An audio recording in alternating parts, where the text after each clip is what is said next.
did he do with that power? Did he centrally focus on Abraham and Sarah and having Isaac?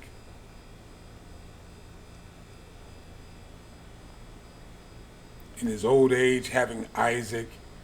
Did he centrally focus in on putting Isaac on a pedestal?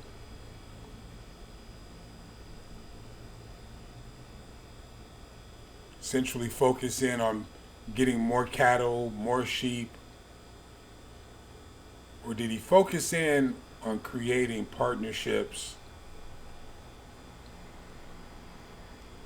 and promoting that which is the nature and character of God? I showed you the dichotomy, if that's the right word.